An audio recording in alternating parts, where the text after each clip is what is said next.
Bismillahirrahmanirrahim. All praises are Allah's, Lord of the worlds. And may His peace and blessings be upon our Master, the Holy Prophet Muhammad, and His pure immaculate.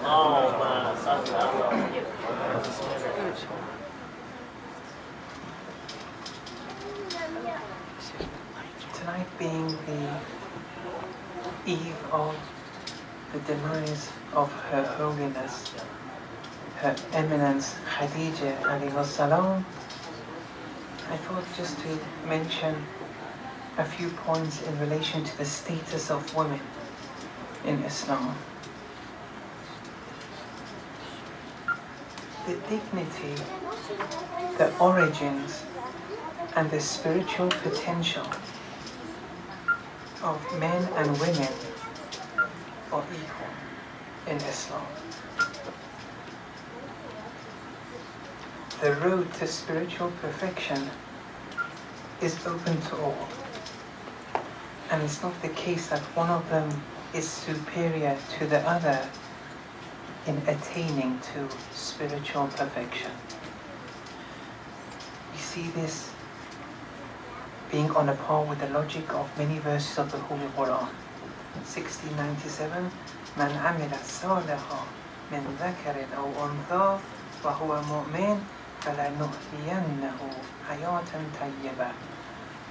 One who commits a righteous action, be they male or female, whilst having Iman, we shall most definitively grant them with the prosperous life. Here the prosperous life is a term which is synonymous to being mukhlas, not mukhlis. With mukhlis, the meaning was that one dedicates one's actions to Allah out of sincerity. But with mukhlas, one dedicates the eye to Allah. One slaughters the eye. So that's much higher in degree. Mukhlas is the beginning of infallibility. Infallibility has degrees too. The minimum is that of being mukhlas.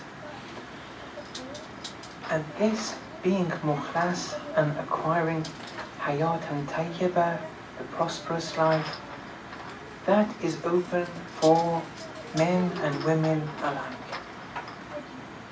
In other verses of the Quran, we see that it attributes of perfection to both men and women.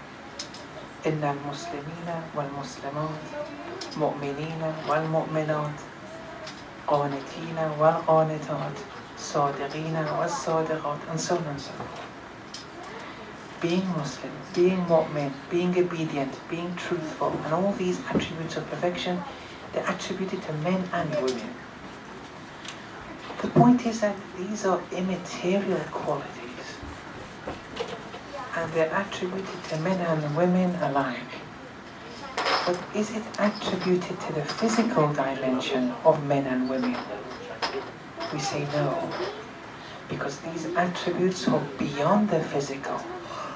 These are metaphysical attributes. You don't attribute them to the physical side of the human being. There's no correlation. Rather, they're attributed to that which men and women share, and that's the spirit. And when you look at the spirit alone, the spirit, according to the Urafa, is sexless. It's genderless. Sex is a function of one's anatomy. Gender is a function of one's brain. But the spirit is both sexless and genderless. And one's suluk and reaching Allah is a function of one's spiritual movement towards Allah. And in this sense, men and women are equal. Yes, the physical dimension has effects over the spirit. In the same way that there are effects of the spirit over the body, there is an interaction. But the essence of what we are is the spirit. Now, in relation to women, we see that 5 or 6 years, around 5 to 6 years before the man, they acquire this spiritual, celestial potential to reach Allah. A potential that men acquire years later. The girl acquires at 9 years of age, 9 lunar years. Now this is important. It shows there's a celestial dimension to the woman that the man acquires later on. That's one thing to bear in mind. Then the Urafa come and give an interpretation of this prophetic tradition that the Holy Messenger said, حُبِّبَ إِلَيَّ مِن دُنْيَاكُمْ ثَلَاثٌ. 3 things have been made loved to me. Have been made to like these 3 things in your world. Women, perfume, and جُعِلَتْ قُرَّةُ عَيْنِي فِي الصَّلَاةِ. And salat, the 3rd, has been assigned as the comfort of my eyes. Here, women have been used horizontal to salat. And here the Urafa suddenly come up with interpretations which other scholars don't even imagine. Usually some scholars say this love of women is a physical, animalistic love that the Holy Prophet likes. The Urafa don't like this for many reasons. First of all, this like of women is horizontal to salat. In the same way salat is celestial and makes one reach Allah, women too are celestial and are a conduit to Allah subhanahu wa ta'ala. But more importantly, they remind us of traditions. One of them from Imam Sadiq alayhi salam, who said, كُلَّمَا إِزْدَادَ الْعَبْدِ إِيمَانًا إِزْدَادَ حُبًّا لِلنِّسَاءِ. Whoever's iman increases, their love of women increases. Here one can evaluate oneself. Is your iman high or not? See if your love of women is high. If it's high, your iman is high. If it's low, your iman is low. These are important formulae. These are secrets. Why is this the case though? Because the woman is a conduit to Allah. Although our discussion is about women now, the same can be said about men, it's a different discussion. The woman is a conduit to Allah. Now the question is how? They say that she's a manifestation of certain attributes of Allah that men do not manifest as much by being men. Those attributes of Allah where the woman manifests much more than in men include Al-Rab, she's a nurturer. Al-Jamal, beauty, not only external but also internal. Wal-Rahman, and all beneficent, all compassionate, merciful. She manifests these much more than men manifest. Now, the woman may be practicing, she may not be practicing. She may be Muslim, she may not be Muslim. Doesn't matter. She's a woman. As a woman, she's the locus of such attributes manifesting. And that's what you have to see in one's wife, and in general in women, but especially in one's wife. You see these attributes, irrespective of your wife's spiritual status quo. And you reach Allah through these attributes. In the same way that Salat was a conduit to reaching Allah, the woman is a conduit to reaching Allah. You can't reach Allah subhanahu wa ta'ala. A man can't reach Allah through another man. And that's one of the wisdoms behind the prohibition of homosexuality. You can't do it through another man. Then we see sometimes a man doesn't marry, like Prophet Isa alayhi salam. Or women don't marry, like Lady Maryam alayhi salam, like Bibi Ma'suma alayhi salam, like Lady Fatima alayhi salam, if there was no Amir al-Mu'mineen. She wouldn't marry. She wouldn't have married. Why? And now we enter discussion of marriage here. But marriage, there's a reason and rationale that Islam has divided it into two types. It's the permanent marriage, which is holy. It's a holy endeavor. It's a sacred endeavor. The purpose and objective is reaching Allah through your wife. It's a sacred goal. And if they were all for the woman through their husband, but now we're speaking about women. Now if, for example, Lady Maryam, there is no man who has those attributes that Lady Maryam alayhi salam can reach Allah at a higher degree through this man, of course she won't marry. Bibi Ma'suma didn't marry. Why should they marry? Lady Fatima alayhi salam wouldn't have married. But there was Amir al-Mu'mineen. It was a conduit to Allah which she didn't have. Through Ali alayhi salam, then she acquired it. Nabi Isa alayhi salam didn't marry. There wasn't anyone. Why should he? Permanent marriage is a sacred endeavor. You do it to reach Allah. Yes, the Sharia has said, if not marrying leads to you sinning, or leads to you fearing to sin, you have to marry. What does it mean when it says, when not marrying leads you to sin, or makes you fear sinning? It means the animal dimension has predominated over you. If the animal dimension is predominating over you, and you not marrying leads you to, let's say, masturbate or do adultery, yes, you have to marry. You can't sin. But it doesn't mean you have to marry a permanent marriage. Permanent marriage is something sacred. Allah has to be the pivot of a permanent marriage. And that's why Islam has opened the door for other ways of relieving oneself.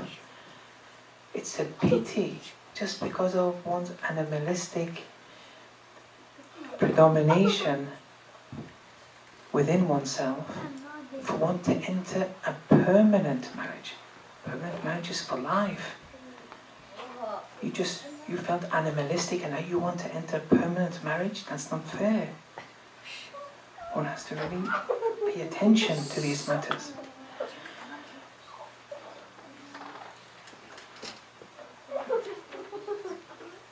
Then in Islam, they come and compare the woman in some traditions to a rib bone.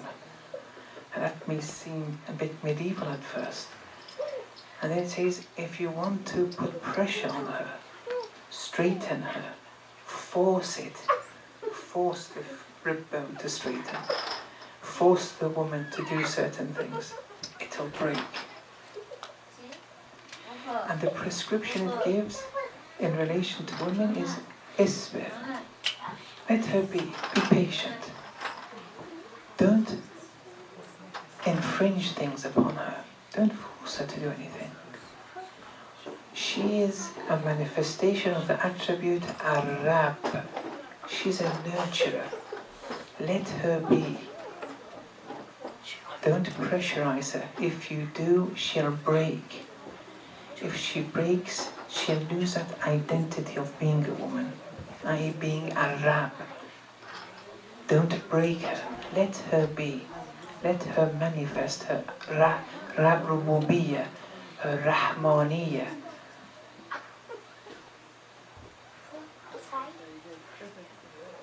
And that's why we see in the Sharia, whereas the man has 101 wajib duties under the umbrella of the nafaqah, maintenance, the woman only has 2 wajib duties before the man. The woman, the way she lived before marriage, the way she ate, the frequency of her eating, dressing, accommodation, travel, and so on and so forth. All this has to be maintained by the man. That's the minimum wajib thing. That's a nafaqah. It has to be maintained. And this maintenance has 101 different branches within it, which I don't want to go into detail here. Contrary to those 101, the woman only has 2 wajib duties before the man. Now, if the man fails in relation to those 101 wajib duties, the woman, in proportion to the failure of the man's duties, she can withdraw from those 2 wajib duties, in proportion to how much the man has failed to execute his duties. And the same applies the other way round, vice versa. If the woman fails in those 2 duties, the man, in proportion to how much she failed in relation to those 2 duties, the man can withdraw the nafaqah. That's important at the end when I want to discuss something. All this, in the Sharia especially, the underlying rationale to many of the rulings that we have in the Sharia is the woman is a nurturer. Let her be. So, for example, in the Sharia, inheritance to, let's say, the sons is twice that of daughters. Although sometimes men and women get the same inheritance, like parents in certain situations. In parents, you have one man, one woman, and they get the same inheritance. But with children, usually the man gets twice that the daughter. The reason is this: because the money that the daughter has is hers. No one can touch it. No one has a say over it. If someone does abuse that money, that person will be indebted to the woman. Whereas the man who gets twice the inheritance, he needs that money to provide the nafaqah of the woman. It's not as if it's all his. He's going to marry one day and has to provide the nafaqah, the maintenance. And that's why Islam has delineated this like that. Not that the woman is less worthy or not. It's nothing to do with that. It's about responsibilities and assigning responsibilities to certain people. As I say, this is the red line, the minimum, the letter of the law. Otherwise, the man and woman, if there's consent between them, let's say there's consent between the man and woman, that the man stay home and rear the children, and the woman is the breadwinner and earns money. If there's consent there, mutual consent, there's no problem. What I'm explaining is the letter of the law. Sometimes consent can't be acquired for whatever reason. They want to go to the letter of the law. Otherwise, the best course of action is when consent is acquired with both of them. Or for example, in divorcing, why aren't women given the divorce automatically to start off with? But men are. Although the woman can acquire the right to divorce by certain means, by it being stipulated at the time of the marriage contract. So it's not as if they're prevented from getting the right to divorce. But one of the reasons why she hasn't been given it automatically, even though she has the right to get it, is that divorcing is abhorrent in Islam. Don't divorce. Divorcing, the one who divorces Divorcing leads the throne to shiver, according to traditions. The throne is the nafs, the soul. And it means an end to your spiritual wayfaring, or almost an end. Divorcing is difficult. Be careful you don't divorce. And since divorcing is not on a par with that nurturing capacity of the woman, Islam hasn't given it automatically to the woman. If she wants, yes. In many circumstances, it may be even wise to get the right to divorce. The times are difficult. Things happen. The parents are worried for whatever reason. They've seen things. So it doesn't matter if the stipulation is there. But don't divorce. Divorce is truly the last resort. But most divorces, it's not that happen. It's not the last resort. It still can be cured.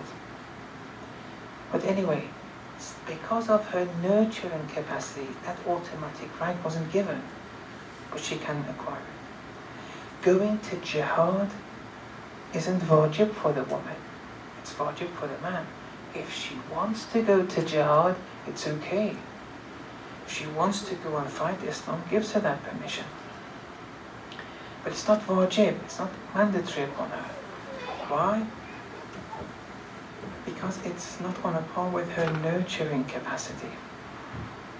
Nurturing capacity doesn't mean you have to be at home, although rearing children is a very noble and sacred cause, especially if you do it properly. But even if you want to work outside, in any stratum of life, be it teacher, architect, doctor, whatever, you nurture there. She's a nurturer.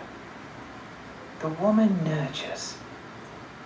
She can be a nurturing doctor, architect, or whatever. But she shouldn't be pressurized. Sometimes when the woman is forced to work from morning to night, a problem that may arise is that her nurturing capacity, which is something essential to her identity, her spiritual identity, that nurturing capacity, if she's forced to work with difficult hours, that nurturing capacity may be compromised. That's not good. She shouldn't be pressurized. She should be free to nurture, however many hours she wants. Don't break her. Don't let her be broken. Don't try to straighten her. She breaks, she loses the nurturing capacity. Then the family will suffer. Then the community may suffer. The ummah will suffer, and so on and so forth. So jihad, she can go, but it's not mandatory according to Islam, because it's not on a par with the nurturing capacity of her. Or being judges, it's not on a par with her nurturing capacity.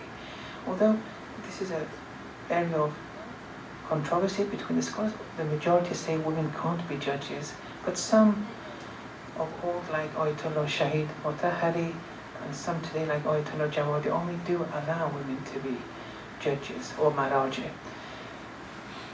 But still, that's a very small number. In any case, being a judge goes against that nurturing capacity.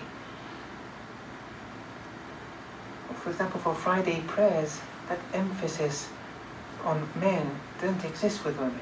She wants to go, let her go. She doesn't go. Let her be free. The Sharia has made the woman free. She can choose her own destiny. She's a manifestation of the attribute Arab. Let her be. Don't break her. Or in courts, the testimony of two women has to be realized before it has any legitimacy. Some people have taken this the wrong way around. They think the woman is deficient compared to the man. That's not the case. If a man has evidence, it's wajib that he has to present it at court. He's seen something, be it civil or criminal, he has to present it in the court. If one woman sees something and has evidence, Islam says you don't have to come.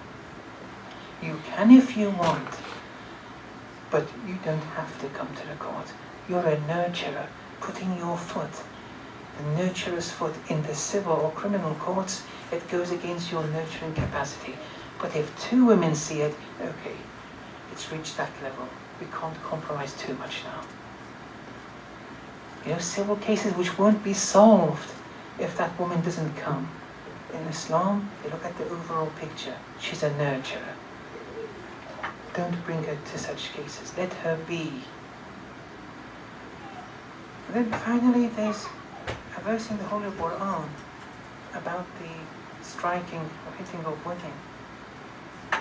And this verse has been abused in the West and shows Islam in a very ugly light.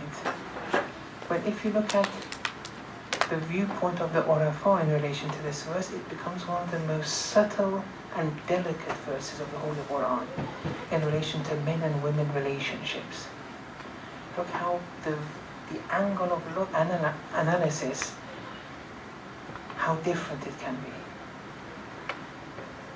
Now, first of all, hitting is haram when it changes the color of one's skin, even a light red color, onwards, but even a light red color, it has blood money.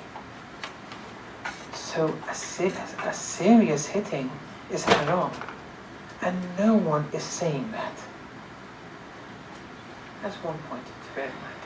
The second point is, remember with the nafaqah, we said if the man fails in doing those 101 duties before the woman, in proportion to that, the woman can refuse to do those two wajib duties, one of them being sexual gratification.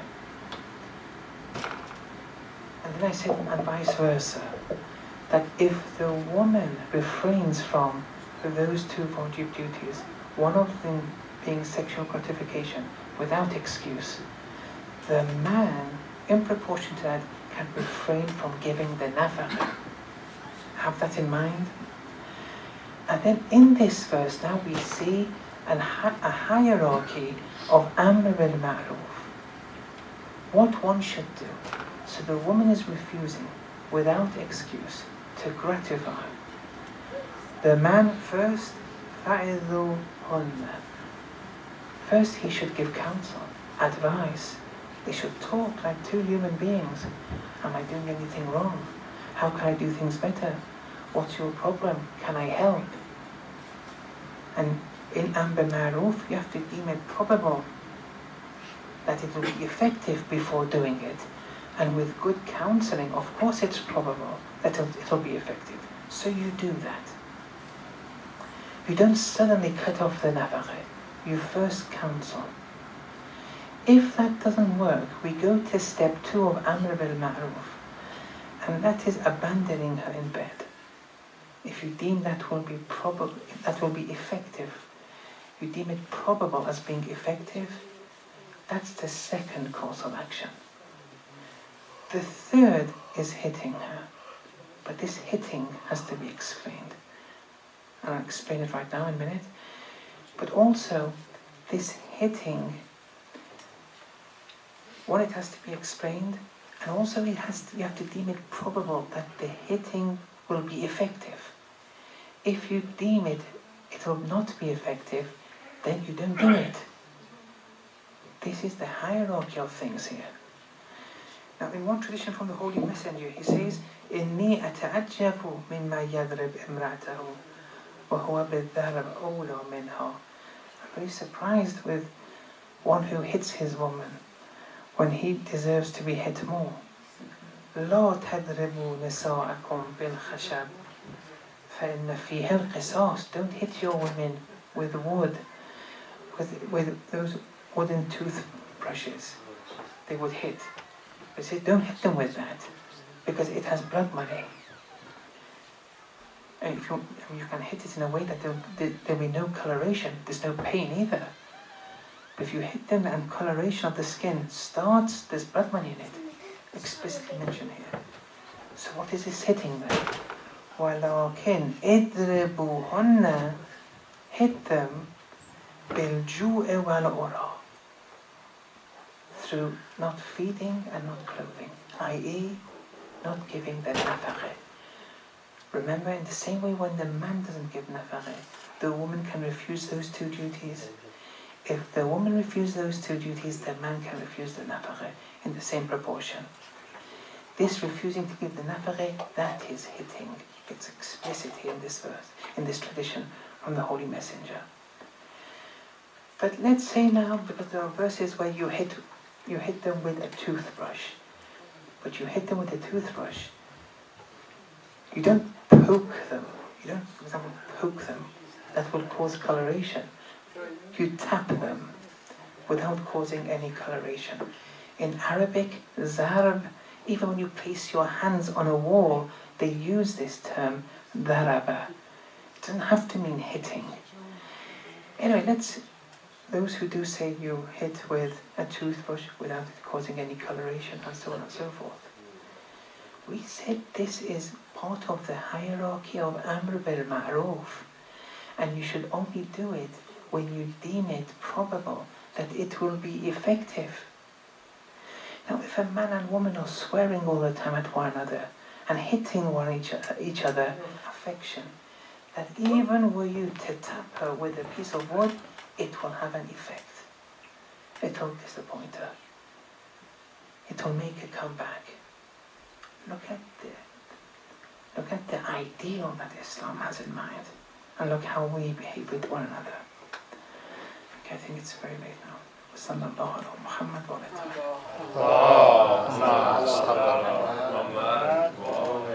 alihi.